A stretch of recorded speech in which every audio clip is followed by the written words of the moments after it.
Hello everyone, मैं कनकपंत SLSC group में आपका स्वागत करती हूं। जैसा कि आप एसएलएससी ग्रुप के माध्यम से समीक्षा अधिकारी तथा सह समीक्षा अधिकारी की प्रिपरेशन कर रहे हैं, जिसमें हमने सिलेबस वगैरह डिस्कस किया था इसमें क्या आएगा। और इस समय हम यहाँ पर हिंदी के पाठ्यक्रम के अनुसार विशेषण का जो लास्ट टॉपिक है, लास्ट पार्ट है, उसको यहाँ पर डिस्कस करेंगे। इससे पहले हम विशेषण के 3 पार्ट आपको पहले से ही दे चुके हैं, जिसमें हमने विशेषण के बारे में जाना, विशेषण किसे कहते हैं, विशेषण के कितने भेद होते हैं, कौन सा विशेषण कहाँ पे क्या काम करता है, ये सब हम पहले बता चुके हैं। अगर आप चाहें तो हमारी प्लेलिस्ट में जाके उन सारी वीडियोस को देख सकते हैं। और हम चाहेंगे कि अगर आपने अभी तक वो वीडियोस नहीं देखे हैं तो प्लीज उन्हें जाके जरूर देखें, क्योंकि उनको देखे बिना आप इस वीडियो को शायद नहीं समझ पाएंगे। तो इससे पहले हमने विशेषण पूरा कंप्लीट कर लिया है। आज हम समझेंगे विशेषण में कुछ ऐसे टॉपिक होते हैं जो विशेषण कंप्लीट होने के बाद भी कुछ उसमें जुड़ी हुई चीजें होती हैं, जिनके बारे में कभी कभी पता नहीं होता है और उसमें हमारे मार्क्स फंस जाते हैं। तो उसे हम इसमें डिस्कस करेंगे। और छोटा सा एक टेस्ट कह सकते हैं आप, या क्वेश्चन आंसर की छोटी सी सीरीज रखी है, जिसमें आप अपने आप को एनालाइज कर सकते हैं। जब हम क्वेश्चन आंसर करा रहे होंगे तो उस समय आप भी अपना कमेंट बॉक्स में अपना कह सकते हैं अपना ऑप्शन बता सकते हैं कि आपके हिसाब से ये सही है। तो वीडियो को स्टार्ट करने से पहले हम चाहेंगे कि जिसने भी अभी तक चैनल को शेयर नहीं किया है, सब्सक्राइब नहीं किया है, तो प्लीज सब्सक्राइब करिए, चैनल को शेयर करिए, ज्यादा से ज्यादा लोगों तक पहुंचाइए, जिसे लोगों को भी लाभ हो सके। और दूसरी बात, लाइक अभी मत करिए, लाइक पूरी पहले वीडियो देखिए। अगर आपको लगता है कि हाँ, वीडियो से हमें कुछ समझ में आया, कुछ हमने सीखा, तो आप जरूर लाइक करिएगा। तो हम चाहेंगे सबसे लास्ट में, अगर आपको पसंद आए। तो चलिए बढ़ते हैं विशेषण के लास्ट पार्ट पर। विशेषण के भेद वगैरह समझने के बाद अब हम आज समझेंगे यहाँ पर आज हम समझेंगे प्रविशेषण, विशेष्य, विशेषण की तुलनात्मक अवस्थाएं। ये 3 चीजें जो होती हैं वो कई बार आती हैं एग्जाम में, और हमें पता ना होने पर हम यहाँ पे गलती कर जाते हैं। तो सबसे पहले समझेंगे विशेष्य क्या है। भाई, विशेष्य विशेषण में किसी भी आपके विशेषण वाले वाक्य में संज्ञा या सर्वनाम 2 तरह से हमें देखने को मिलता है। या तो संज्ञा या सर्वनाम 2 तरह से हमको ये देखने को मिलता है। जैसे मान लीजिए, सपोज यहाँ पे हम फिलहाल विशेष्य के बारे में बात कर रहे हैं। तो विशाल बुद्धिमान है, विशाल बुद्धिमान है। अभी विशाल की विशेषता क्या है कि विशाल बुद्धिमान है, ये विशाल की विशेषता है। अब यहाँ पर हम विशेष्य अगर ढूंढेंगे तो जो सब्जेक्ट होता है, जिसके बारे में बात हो रही होती है, वही हो जाता है आपका विशेष्य। किसके बारे में बात हो रही है? विशाल के बारे में। तो विशाल यहाँ पर क्या हो जाएगा? विशेष्य हो जाएगा। विशाल क्या हो जाएगा? विशेष्य का काम करेगा विशाल। अब ये सेंटेंस अगर हम जानना चाहें कि पीछे की वीडियोस में हमने देखा है, तो सेंटेंस कौन सा भेद बता रहा है विशेषण का? तो ये बता रहा है आपका गुणवाचक विशेषण, गुणवाचक विशेषण। ये तो हो गया आपका विशेष्य के बारे में। अब हम यहाँ पे प्रविशेषण समझेंगे। तो ये जब विशाल बुद्धिमान है, इट्स ओके, ये इसका गुण है।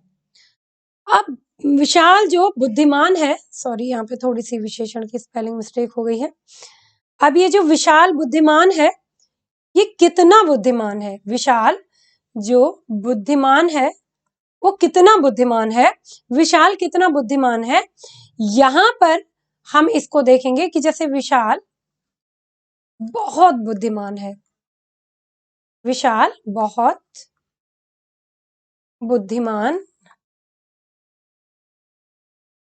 बुद्धिमान है, विशाल बहुत बुद्धिमान है। तो यहाँ पर हमको कुछ एक स्पेशल मिला। उसी सेंटेंस को थोड़ा सा हमने अलग तरीके से किया। तो यहाँ पे जो बहुत मिला, विशाल बहुत बुद्धिमान है, ये हो जाता है आपका प्रविशेषण। इसे कहा जाता है प्रविशेषण। प्रविशेषण एज ए डेफिनेशन अगर आप समझना चाहें, जो विशेषण की भी विशेषता बताता है। हमारी आदत है, हम थोड़ा बस ये हमारे साथ शुरू से है कि हम डेफिनेशन को रटने पे ज्यादा ध्यान न देकर उसको समझने पे ज्यादा ध्यान देते हैं। तो यही आई थिंक हमें लगता है कि सही तरीका है, क्योंकि रटेंगे तो रटते ही रह जाएंगे। कई बार हमें डेफिनेशन का मतलब भी समझ में नहीं आता है। तो विशेषण आपका संज्ञा है, सर्वनाम की विशेषता बताता है, और प्रविशेषण विशेषण की भी विशेषता बताता है। कहने का अर्थ है क्वालिटी में भी जब क्वालिटी ढूंढते हैं हम, क्वालिटी में भी जब हम क्वालिटी ढूंढते हैं, कहने का मतलब है जैसे हम ग्रामर में पढ़ते हैं good better best, I know कि इसका उससे कोई लेना देना नहीं है, कोई कंपेयर नहीं है, बट कह रहे हैं जैसे कि हम गुड बेटर बेस्ट सबसे बेस्ट, तो विशेषण की भी जब विशेषता बताई जाती है तो वह हो जाता है आपका प्रविशेषण। और विशेष्य क्या है, जिसके बारे में बात हो रही है, जिसके बारे में बात हो रही है। विशेषण क्या है कि उसकी क्वालिटी है क्या, क्वालिटी क्या है वो विशेषण है, कितनी क्वालिटी है वो प्रविशेषण है, और किसकी क्वालिटी है वो विशेष्य है। आगे बढ़ते हैं, विशेषण की तुलनात्मक अवस्थाएं। चलिए इससे पहले हम यहाँ पे एक सेंटेंस नॉर्मल ले लेंगे जिससे आपको और अच्छे से क्लियर हो जाएगा। जैसे कि राम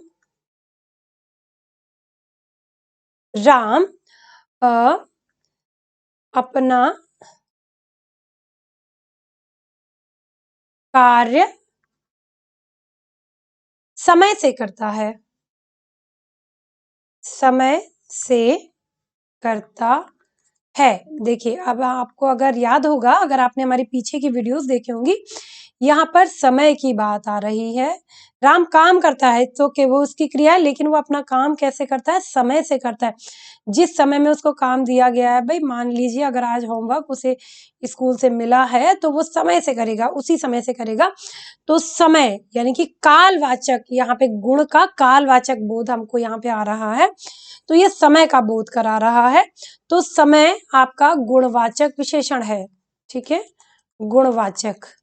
नया, पुराना और अभी जो भी आता है आपका, अभी का, आने वाले समय का, ये सब आता है आपका गुणवाचक विशेषण में। अब विशेष्य राम, करता कौन है ये सारे काम, समय से राम, तो ये हो गया आपका विशेष्य। अगला देखेंगे, अगला इसको देख लेंगे, सीमा सुशील है, ठीक है, सुशील होना उसकी विशेषता है, मतलब अच्छे आचरण वाली है, समझदार है। अब हम इसमें से प्रविशेषण छाटेंगे, तो इसके लिए हमको एक वाक्य बनाना पड़ेगा। इसी के वाक्य में बस कुछ नहीं करना है, सीमा सीमा अत्यंत सुशील है, अत्यंत सुशील है, या बहुत सुशील है, या बहुत अधिक सुशील है, या अति सुशील है। जहां पर हमको इसकी क्वालिटी ज्यादा पता लगेगी, भैया कितनी क्वालिटी में सुशील है, कितनी क्वालिटी में संस्कारी है। सीमा संस्कारी है, सीमा बहुत संस्कारी है, सीमा थोड़ी बहुत संस्कारी है, लगभग थोड़ी बहुत संस्कारी है सीमा, ऐसे कोई बात नहीं। तो ये सब, ये जो चीजें आएंगी, अत्यंत, लगभग, थोड़ी बहुत, ये सारी आपकी प्रविशेषण में आएंगी। ध्यान रखिएगा, विशेषण सीमा का सुशील होना भाई सही है, ये भी गुणवाचक है। इसके बाद अत्यंत आपका प्रविशेषण, प्रविशेषण आ जाएगा आपका अत्यंत, ध्यान रखिएगा, ठीक है। अगला है हमारा विशेषण की तुलनात्मक अवस्थाएं, जो हमने आपको बताई थी, विशेषण की तुलनात्मक अवस्थाएं। तुलनात्मक अवस्थाएं काफी बार पूछी गई हैं, हमने प्रीवियस क्वेश्चन पेपर जब भी देखा है उसमें पूछा गया है तुलनात्मक अवस्थाओं के बारे में, लेकिन अगर हमें पता नहीं होता है तो हम यहाँ गलत कर देते हैं। पता है तो सबसे सिंपल यही है, मूल अवस्था, उत्तरावस्था, उत्तम अवस्था। अगर हम नॉर्मली जनरली आपको नॉर्मल ऐसी चीजें बताएं तो मूल अवस्था होती है एक कोई भी नॉर्मल सेंटेंस जिसमें आपका विशेषण मिल रहा है, जैसे कि लखनऊ की रेवड़ी भाई बहुत प्रसिद्ध है, या लखनऊ की रेवड़ी प्रसिद्ध है। लखनऊ की रेवड़ी प्रसिद्ध है, बहुत हो ना हो, जरूरी नहीं कि मूलावस्था में आपको प्रविशेषण भी जरूरी होना ही होना है, नहीं भी हो सकता है। उत्तरावस्था, अब हम इसका कंपेयर करेंगे किसी से, या तो इसको किसी से कम कहेंगे या फिर किसी से ज्यादा कहेंगे। लखनऊ की रेवड़ी पंजाब की मक्के की रोटी से ज्यादा प्रसिद्ध है, या मक्के की रोटी तो लखनऊ की रेवड़ी से भी ज्यादा प्रसिद्ध है, किसी को भी एक दूसरे से जब हम कंपेयर करते हैं, जरूरी नहीं है कि लखनऊ से ही कंपेयर करेंगे, मक्के से भी कंपेयर कर सकते हैं कि मक्के की रोटी, सरसों दा साग हमारा पंजाब का, वो लखनऊ की रेवड़ी से ज्यादा फेमस है। ये हो गई आपका उत्तरावस्था जहाँ पे कंपेयर होगा। मूलावस्था होगी जो नॉर्मल सेंटेंस होगा जहाँ पे हमें क्वालिटी मिल रही है, जैसे कि ताजमहल, जैसे कि भूल भुलैया। अब सिंपल, भूल भुलैया बहुत सुंदर जगह है, ठीक है, हमने लिखा सिंपल, लखनऊ का भूल भुलैया बहुत सुंदर जगह है। अब हम लिखते हैं ताजमहल लखनऊ से भी बहुत सुंदर है, या लखनऊ का भूल भुलैया चिड़ियाघर से भी ज्यादा सुंदर है, तो ये कंपेयर हो गया। अब उत्तमावस्था, लखनऊ भारत में सबसे सुंदर शहर है, लखनऊ भारत में सबसे सुंदर शहर है, उसके तोड़ का कोई नहीं। उत्तम अवस्था, उत्तम, सबसे बेस्ट।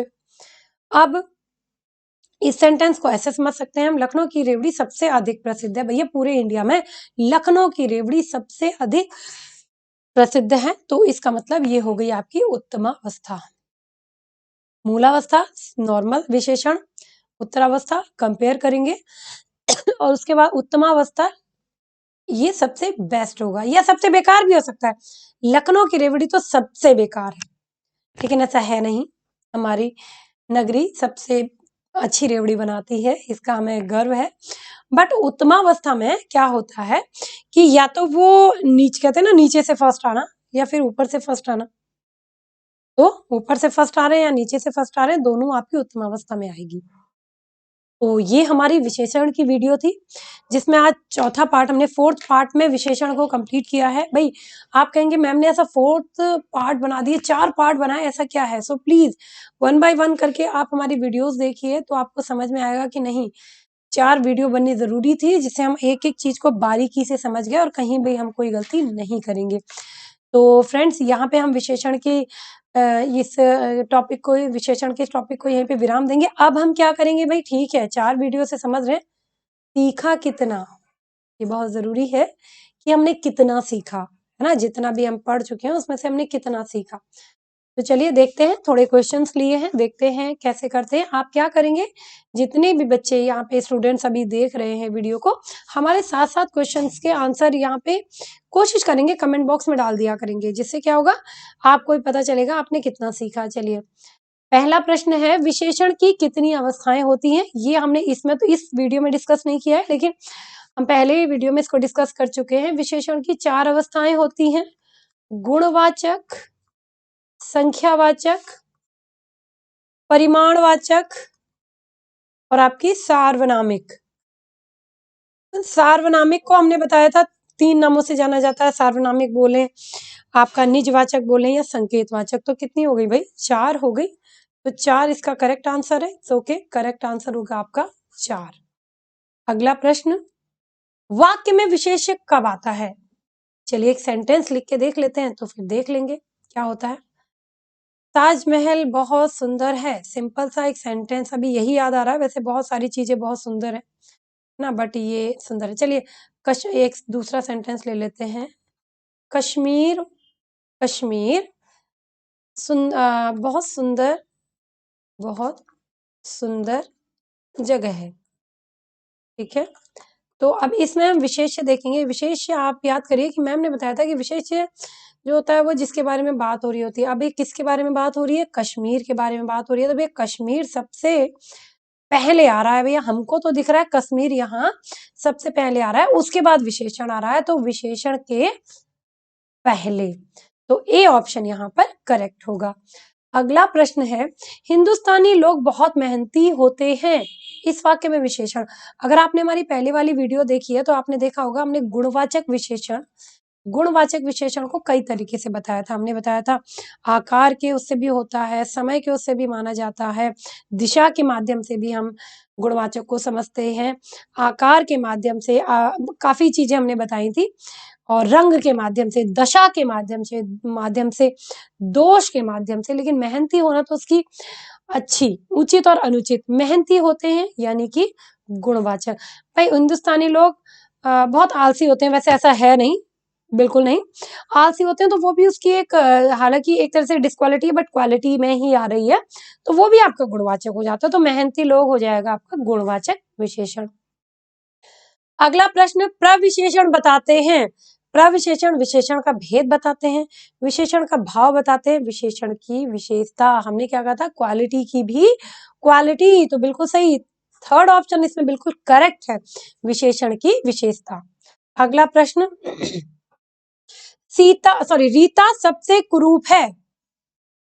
ओके, चलिए इसे हम तीनों अवस्था में बना के देख लेते हैं। रीता कुरूप है यानी कि सुंदर नहीं है, रीता कुरूप है, रीता सीता से अधिक कुरूप है, सीता से अधिक कुरूप है। अच्छा, उत्तम अवस्था, रीता सबसे कुरूप है। उत्तमावस्था आ गई आपकी, रीता सबसे कुरूप है, उससे ज्यादा बदसूरत कोई नहीं है। यहाँ हम ये भी लिख सकते थे, रीता सबसे सुंदर है, तब भी यही आता, रीता सबसे सुंदर है, ये आपका मूल अवस्था में आता। रीता सीता से भी अधिक सुंदर है, ये उत्तरावस्था में आता। उत्तम अवस्था में रीता सबसे सुंदर है, उसका कोई तोड़ नहीं, वही है सब कुछ। चलिए आगे बढ़ते हैं। बहुत तेज बारिश हो रही थी, इस वाक्य में प्रविशेषण। प्रविशेषण बिल्कुल सोचेंगे समझेंगे नहीं, अरे अरे अरे बहुत तेज हो गया, बहुत तेज लगा दिया, बस छुट्टी छोड़ छाड़ के चल देंगे, बस हमारा सवाल बिल्कुल जवाब सही है, नहीं। बहुत तेज अगर आपके सामने होगा तो वहां पे बहुत जो शब्द होगा, बहुत, वही आपका प्रविशेषण होगा। तेज उसका क्रिया विशेषण है, प्रविशेषण नहीं है, क्रिया विशेषण। और यहाँ पे बात हो रही है विशेषण की, और वहां इस फिलहाल इस सेंटेंस में बात हो रही है प्रविशेषण की, तो बहुत जो होगा वो आपका प्रविशेषण होगा। अगला तथा अंतिम सवाल, प्रधानमंत्री आवास 5वें रास्ते पर है, वाक्य में कौन सा विशेषण है। ओके, 5वें यानी कि 5 से संख्या का बोध हो रहा है, बिल्कुल सही, संख्या हो रहा है। अब कौन सी, निश्चित या अनिश्चित, बिल्कुल निश्चित संख्यावाचक, निश्चित संख्यावाचक। अब निश्चित संख्यावाचक में कौन सा है, आपने हमारी पहली या दूसरी वीडियो में हमने डिस्कस किया है, आई थिंक हाँ दूसरी वीडियो में डिस्कस किया है, निश्चित संख्यावाचक के कितने भेद बताए हैं, ये आप कमेंट बॉक्स में बताएंगे। और निश्चित संख्यावाचक के ये कौन से भेद में आपके हिसाब से आना चाहिए, कि आपके अनुसार कौन से भेद में आएगा निश्चित संख्यावाचक के, ये आप हमें कमेंट बॉक्स में बताएंगे, हम इंतजार करेंगे आपका। तो ये थी हमारी आज की क्लास, जिसमें आपने समझा कि विशेषण, अभी तक के पार्ट जितने भी बने उसमें आपने समझा विशेषण किसे कहते हैं, विशेषण के भेद, उपभेद, निश्चित संख्यावाचक के भेद, और उसके बाद हमने जो लास्ट क्लास थी उसमें आज हमने प्रविशेषण, विशेष और आपका तुलनात्मक अवस्थाओं के बारे में भी यहाँ पर बात की। तो फ्रेंड्स यही कहना चाहेंगे भाई, अब आप चाहें तो एक छोटा सा लाइक दे सकते हैं, हमें छोटा सा लाइक दे सकते हैं, और ज्यादा से ज्यादा चैनल को शेयर कर सकते हैं। और कहीं जाना नहीं है, समीक्षा अधिकारी की तैयारी के लिए आपको किसी इधर उधर कहीं भटकने की जरूरत नहीं है, आप हमारे साथ बने रहिए, आपकी हिंदी हम कंप्लीट कराएंगे, कहीं से एक नंबर भी आप लोगों का जाने नहीं देंगे। बस ध्यान रखिएगा इतना कि आपको डेली क्लास लेनी है, जब भी हमारी वीडियो आप तक पहुंचाई जाएगी तो प्लीज उस क्लास को लीजिए, क्योंकि हर क्लास बहुत इंपॉर्टेंट है। फिर से कहना चाहेंगे, चैनल को अभी तक अगर सब्सक्राइब नहीं किया तो अब तो 1% उम्मीद होगी कि आपको सब्सक्राइब कर देना चाहिए, और अधिक से अधिक लोगों को शेयर करिए, बताइए इस चैनल के बारे में, जिससे औरों को भी पता चले। So thank you so much class, मिलते हैं फिर से दूसरी वीडियो के साथ, तब तक thank you so much, take care.